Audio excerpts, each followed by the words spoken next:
हमारे मन में गंदे विचार क्यों आते हैं? हम नहीं चाहते पर फिर भी हमारे मन में गंदे विचार आते रहते हैं। लेकिन क्यों? मन ही हमारा सबसे बड़ा दोस्त और मन ही हमारा सबसे बड़ा शत्रु है। जब हम अपने मन के हिसाब से चलते हैं तो मन हमें भटका देता है, और जब हम मन को संतुलित कर लेते हैं तो हम अपनी जिंदगी में सब कुछ पा लेते हैं। हम अपने मन में आने वाले गंदे विचारों को रोकने की कोशिश करते हैं, पर जितना हम रोकते हैं उतने ये विचार हमारे अंदर प्रवेश करते जाते हैं। आप जिस चीज से जितना दूर भागोगे उतनी ही वह चीज आपके पास आएगी। इसीलिए उस चीज से भागो मत, बल्कि उस पर संतुलन कायम रखो। एक बार एक युवक गौतम बुद्ध के पास आया और गौतम बुद्ध से बोला, हे बुद्ध, मेरे मन में इतने गंदे विचार क्यों आते हैं? मैं नहीं चाहता कि मेरे मन में गंदे विचार आएं, पर मेरे मन में हमेशा काम वासना के विचार चलते रहते हैं और मैं इनके बारे में सोच सोच कर बहुत परेशान हूं। मेरी ऊर्जा और समय ये सब सोचने में ही नष्ट हो जाते हैं, और ये सब विचारों की वजह से मैं कभी कभी शांत नहीं रह पाता और मैं हमेशा ही स्त्रियों को देखकर मोहित हो जाता हूं, अपने आप को रोक ही नहीं पाता। बुद्ध मुस्कुराए और उन्होंने उस युवक से पूछा, क्या तुम्हें पता है कि यह काम वासना होती क्या है?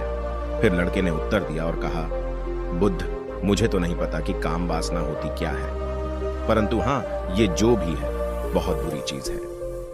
फिर बुद्ध ने उस युवक से कहा, सबसे पहले तो तुम्हें यह समझना है कि प्राकृतिक रूप से जो भी चीज हमारे अंदर है वह बुरी नहीं है। हमारे जीवन में उसकी कुछ न कुछ जरूरत होती है। वासना कोई बुरी बात नहीं है, यह हमारे मन की एक भावना है जो हमें किसी न किसी चीज की कमी का एहसास करवाती है, और फिर हम उस चीज को पाने के लिए उस चीज की ओर आकर्षित हो जाते हैं। जैसे अगर तुम्हारे पास धन की कमी है तो तुम में धन पाने की वासना उत्पन्न हो जाएगी। इसका मतलब यह नहीं कि वासना बुरी है, बल्कि यह तो हमारे मन के एक प्रकार की जरूरत का एहसास है, और जब यह जरूरत शारीरिक हो तो हम इसे काम वासना कह देते हैं। युवक ने गौतम बुद्ध को कहा, बुद्ध, मुझे काम वासना का मतलब तो समझ में आ गया, पर आप मुझे यह बताइए कि यह आती कहां से है और कैसे आती है? गौतम बुद्ध ने कहा, काम वासना कहीं से आती नहीं है, यह तो हमारे अंदर ही होती है, और इसका होना तो जरूरी भी है, तभी तो मानव जाति का विस्तार होगा। युवक ने कहा, जब यह हमारे अंदर ही है और जरूरी भी है तो फिर लोग इसे गलत क्यों बताते हैं? बुद्ध ने कहा, यही समस्या है। लोगों ने काम वासना को गलत तरीके से सोच लिया है, इसे छिपाने की और दबाने की कोशिश करते हैं। काम वासना गलत नहीं है, बल्कि काम वासना का गलत तरीके से प्रयोग करना गलत बात है। लोग जिसे पसंद करते हैं उसी के लिए जीने लग जाते हैं और उसके बारे में हमेशा सोचते रहते हैं, पर यह सब गलत है। बुद्ध ने युवक से कहा, क्या तुम्हें पता है कि जानवरों में भी काम वासना होती है? युवक ने उत्तर दिया, हां बुद्ध, जानवरों में भी काम वासना होती है, क्योंकि जानवर भी तो आखिर अपनी पीढ़ी को आगे बढ़ाएंगे। बुद्ध ने कहा, तो फिर हम जानवरों की काम वासना को क्यों गलत नहीं कहते? युवक ने कहा, मुझे नहीं पता महात्मा, आप ही मुझे बताइए। गौतम बुद्ध ने कहा, जानवर अपनी काम वासना का प्रयोग आनंद प्राप्ति के लिए नहीं करते, वह तो सिर्फ संतान उत्पन्न करने के लिए काम वासना का उपयोग करते हैं। जानवरों को प्रकृति ने इतनी समझ नहीं दी कि वह काम वासना को अपने सुख का आधार बना सके, जबकि मनुष्य अपनी समझ के बलबूते पर प्रकृति में पाई जाने वाली प्रत्येक वस्तु को अपने सुख के लिए अपने प्रयोग करता है। हम इंसानों ने ही काम वासना को अपने सुख का साधन बना लिया है, जबकि प्रकृति ने तो हमें अपने वंश को आगे बढ़ाने के लिए दिया था, लेकिन इंसानों ने इसे अपने जीवन का परम लक्ष्य बना रखा है, और इस तरह से काम वासना का बेलगाम हो जाना गलत है। युवक ने बुद्ध से पूछा, महात्मा जी, ये काम वासना हम पर हावी क्यों होती है? क्यों यह बेलगाम हो जाती है? तब गौतम बुद्ध ने कहा, सुनो, अब जो मैं तुम्हें बताऊंगा उसे तुम ध्यानपूर्वक सुनना। काम वासना का सारा खेल तुम्हें समझ आ जाएगा, तुम्हें तुम्हारे सारे सवालों का जवाब मिल जाएगा, बस तुम्हें ध्यान से सुनकर समझना है। फिर गौतम बुद्ध युवक को बताना शुरू करते हैं। एक बार की बात है, एक आश्रम में गुरु और उनके शिष्य रहते थे। शिष्य रोजाना आश्रम के बाहर स्थित गांव में दीक्षा लेने के लिए जाते थे। शिष्य जो गांव में भिक्षा लेने जाता था, उस रास्ते में एक नदी पड़ती थी जिससे वह रोज भिक्षा लेने जाता था। एक दिन उसने देखा कि एक लड़का पेड़ के पीछे छिपा है। उसने लड़के के पास जाकर पूछा, भाई, तुम इस पेड़ के पीछे छिपकर क्या देख रहे हो?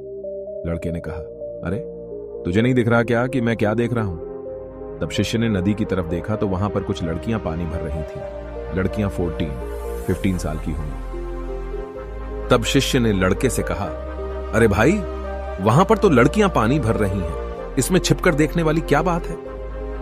तब वो लड़का शिष्य की तरफ देखकर उससे कहता है, अरे पागल, तुम्हें दिखाई नहीं दे रहा क्या कि मैं क्या कर रहा हूं? वह परियां कैसे नदी से पानी निकाल रही है।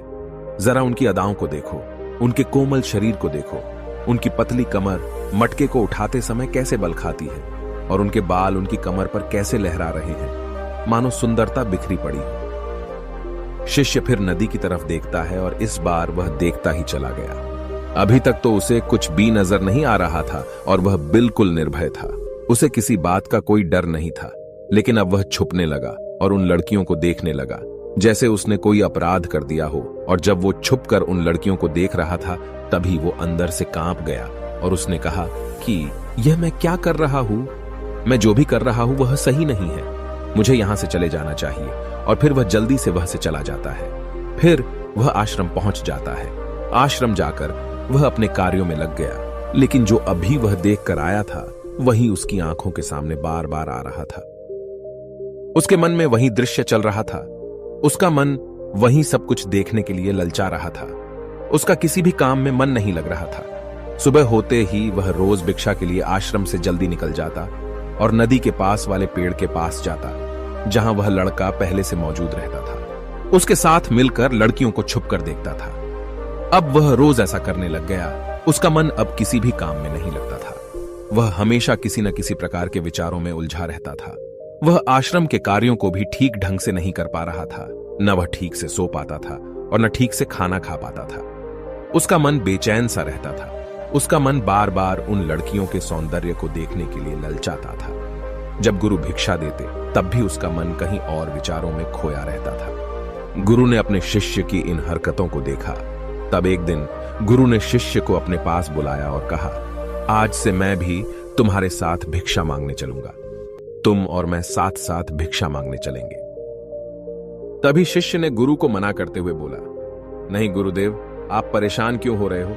मैं अकेले ही ठीक से भिक्षा मांग सकता हूं। गुरु ने शिष्य से कहा, ठीक है, तुम अकेले ही भिक्षा मांगने जाओ। इसके बाद शिष्य भिक्षा मांगने निकल गया। शिष्य के जाने के बाद गुरु भी आश्रम से निकल गए और शिष्य का पीछा करने लगे कि वह कहां जाता है, किससे मिलता है।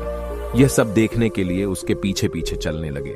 थोड़ी दूर जाने के बाद गुरु ने देखा कि उनका शिष्य एक लड़के के साथ एक पेड़ के पीछे अपराधी की तरह छिपा हुआ है और छिपकर कुछ देख रहा है। गुरु भी अपने शिष्य के पीछे जाकर खड़े हो गए, यह देखने के लिए कि आखिर उनका शिष्य क्या देख रहा है जिसके लिए वह पेड़ के पीछे अपराधियों की तरह छिपा पड़ा है। गुरु ने देखा कि उनका शिष्य पेड़ के पीछे छिपकर लड़कियों को देख रहा है जो नदी से पानी भर रही है। तभी गुरु ने शिष्य से कहा, क्या तुम लड़कियों से भी भिक्षा लोगे? गुरु की आवाज सुनकर शिष्य का मन घबराया और उसके पसीने छूटने लगे। वह थर थर कांप रहा था, जैसे किसी चोर को पकड़ते समय रंगे हाथों पकड़ लिया हो। उसकी हालत खराब हो गई। वह कुछ भी नहीं बोल पा रहा था। वह लड़का जो शिष्य के साथ था वहां से भाग गया, जिससे शिष्य और भी घबरा गया था। उसके मुंह से कुछ टूटे फूटे शब्द ही निकल रहे थे। वह अपने गुरु से भी नजर मिलाने का साहस नहीं कर पा रहा था। गुरु ने शिष्य की ओर देखा और कहा, मेरा शिष्य तो निर्भय है, उसे तो किसी भी चीज का डर नहीं है, लेकिन ये क्या, तुम तो डर के मारे कांप रहे हो। शिष्य ने गुरु से कहा, मुझे माफ कर दो, इसमें मेरा कोई दोष नहीं है। उस लड़के ने मुझे बहका दिया था, लेकिन मैं आपसे वादा करता हूं कि आज के बाद मैं कभी दोबारा ऐसा नहीं करूंगा। मुझे माफ कर दो। गुरुदेव ने कहा कि कोई बात नहीं, पर इस बात का तुम ध्यान रखो कि हम जैसी संगति करते हैं वैसा ही फल हमें प्राप्त होता है। हम जैसे संगति करते हैं उनके विचार हमारे अंदर प्रवेश करते हैं। इसीलिए अच्छी संगति करो ताकि तुम्हारे अंदर अच्छे विचार प्रवेश करें। फिर गुरु और शिष्य आश्रम लौट आए और फिर से आश्रम के कार्यों पर ध्यान देने लगे। उसने उस रास्ते को छोड़ दिया और दूसरे रास्ते से जाने लगा। वह अपने काम को ध्यान से करता था, लेकिन धीरे धीरे उसके अंदर क्रोध उत्पन्न हो गया और फिर वह दूसरे शिष्यों पर क्रोध करने लगा और बेचैन हो गया। अब वह सही समय पर भोजन भी नहीं करता था। वह भोजन भी बहुत कम खाता था। एक रात गुरु शिष्य के पास आए और उससे बोले कि तुमने मुझसे वादा किया था कि तुम अपना मन नियंत्रण में रखोगे।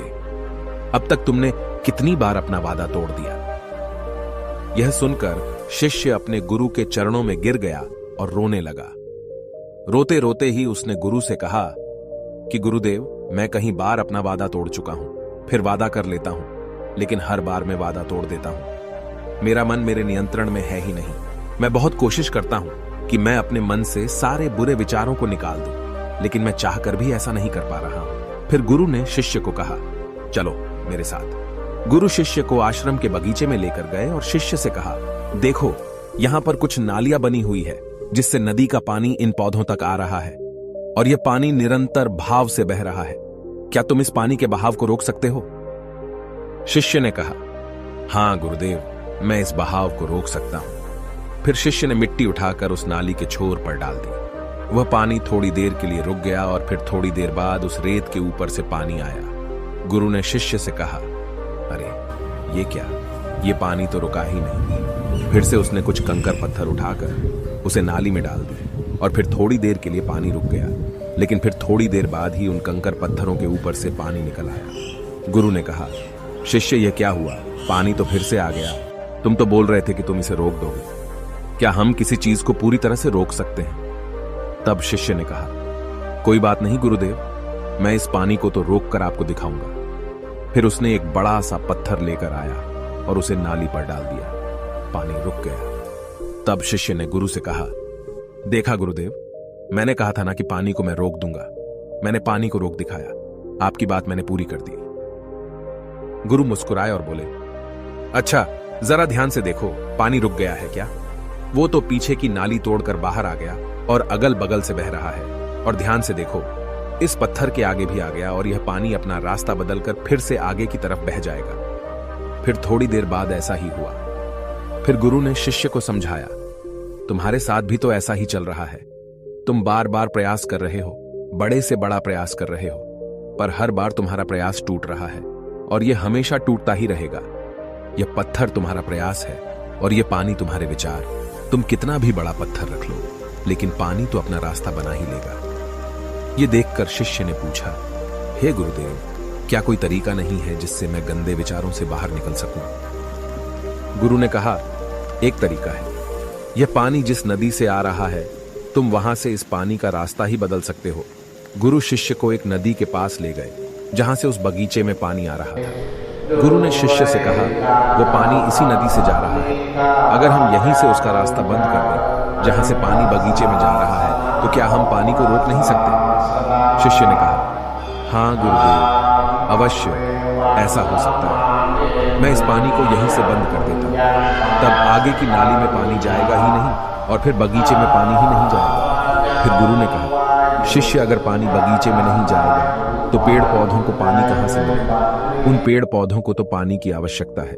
फिर शिष्य ने विचार किया और कहा, मेरे मन में तो यह बात आई ही नहीं, इस पानी का बगीचे में जाना जरूरी भी है। गुरु ने कहा, और उन पेड़ पौधों में कुछ ऐसे हैं जिनको रोज पानी की आवश्यकता है, वो तो मुरझाकर मर ही जाएंगे। पानी तो हमें खोलना ही होगा। शिष्य ने गुरु की बात सुनकर पानी का रास्ता खोल दिया। तब गुरु ने पूछा, अगर हम इस नदी के पूरे पानी को बगीचे की तरफ मोड़ दें तो क्या होगा? शिष्य ने उत्तर दिया, गुरुदेव, वहां पर जितने भी पेड़ पौधे हैं वो सब गलकर नष्ट हो जाएंगे और वहां पर कुछ नहीं बचेगा। गुरु मुस्कुराए और बोले, तुम इस बात को समझो, हमें किसी भी चीज को रोकना नहीं है, बस हमेशा संतुलन बनाए रखना है। कम पानी से भी पौधे नष्ट होते हैं और ज्यादा पानी से भी पौधे नष्ट होते हैं। हमारा जीवन संतुलन से ही चलता है। गुरु ने शिष्य से कहा, अगर मैं तुम्हें कुछ कहूं कि तुम आम के बारे में मत सोचो, तो तुम्हारे मन में सबसे पहले किसका चित्र आएगा? शिष्य ने बोला, गुरुदेव, मेरे मन में तो पहला चित्र आम का ही आएगा। गुरु ने कहा, जब हम गंदे विचारों को जबरदस्ती रोकने का प्रयास करते हैं तो वे और भी मजबूती से हमारे अंदर प्रवेश करते हैं। इसीलिए हमें उन्हें कभी भी दबाने की कोशिश नहीं करनी चाहिए। फिर गुरु ने शिष्य को कहा, हमारे गंदे विचार बुरे लोगों की संगति करने की वजह से भी आते हैं। कभी कभी कामुकता हमारे अंदर होती नहीं है, लेकिन कुछ अश्लील लोगों के साथ रहने की वजह से ये हमारे अंदर हावी हो जाती है। फिर शिष्य ने कहा, गुरुदेव, आप सही कह रहे हैं, मैं अपने मार्ग से भटक गया था। फिर वह शिष्य उस रात बहुत ही चैन की नींद सोया। सुबह अपने कार्यों को पूरे मन से किया और फिर सुबह वह भिक्षा लेने के लिए उसी रास्ते से गया जहां वह लड़का आज भी पेड़ के पीछे छुपकर उन लड़कियों को देख रहा था। वह शिष्य उसे नदी पर गया जहां वह लड़कियां पानी भर रही थीं। उसने उन लड़कियों से पानी मांगा और उन लड़कियों में से एक लड़की ने उसे पानी पिलाया और उसे शिष्य के चरण छुए। शिष्य ने उसे आशीर्वाद दिया कि तुम्हारा कल्याण हो, जिससे कि मानसिकता सकारात्मक ऊर्जा से भर जाए। उसके चेहरे पर मुस्कान आ गई थी, जैसे कि उसे कुछ खोया हुआ वापस मिल गया हो। वह वापस अपने रास्ते से जाने लगा। तभी पीछे से वह लड़का आ गया जो पेड़ के पीछे छुपा हुआ था। वह शिष्य के पास आया और बोला, क्या बात है, आज तो तुमने नजदीक से दर्शन कर लिए, तुम तो मुझसे भी आगे निकले। तब शिष्य ने कहा, हम हमेशा दूसरों के दर्शन करने में ही व्यस्त रहते हैं, अपने दर्शन कर ही नहीं पाते। तुम कब तक इस पेड़ के पीछे छुपाते रहोगे? किसी को पसंद कर लो, उसे बोल दो। अगर वो भी तुम्हें पसंद करती है तो शादी कर लो और उससे पहले तुम कुछ बन जाओ। अपने आप को पहचान लो, ऐसे अपना समय बर्बाद मत करो। फिर वह लड़का रोज उस शिष्य से मिलने लगा और उसने लड़के को नदी पर न जाने के लिए प्रेरित किया। और फिर वह लड़का अपने जीवन में कुछ बनने के लिए संघर्ष करने लगा। तो तुमने देखा कि संगति का असर क्या होता है। अपनी संगति बदलो, अपने विचार बदलो। गुरु ने शिष्य से पूछा, क्या तुम्हें अपने सभी सवालों का उत्तर मिल गया? तब शिष्य ने कहा, हाँ महात्मा जी, आपका धन्यवाद। तब गुरु ने शिष्य से कहा कि जब तुम्हारे मन में गंदे विचार आए तब तुम अपने आप को दोषी मत मानो। यह शरीर है और यह सब इसने हजारों वर्षों से सीखा है। एक केवल तुम्हारे सोच लेने से या शपथ लेने से यह टूटने वाला है नहीं, लेकिन तुम्हारे पास वो शक्ति है, वो ऊर्जा है जिसका तुम्हें संतुलन उपयोग करना है। तुम एक जीवित ऊर्जा हो जो कुछ भी अनुभव करने के लिए स्वतंत्र है। इसीलिए तुम अपने आप को पहचानो। इस कहानी से हमें यह सीख मिलती है कि हमारे विचारों का महत्व कितना अधिक होता है। हमारे विचार ही हमारे भविष्य की दिशा को निर्धारित करते हैं। हमें सकारात्मक विचारों को अपने मन में पूरी शक्ति के साथ अपनाना चाहिए ताकि हम सही दिशा में आगे बढ़ सकें।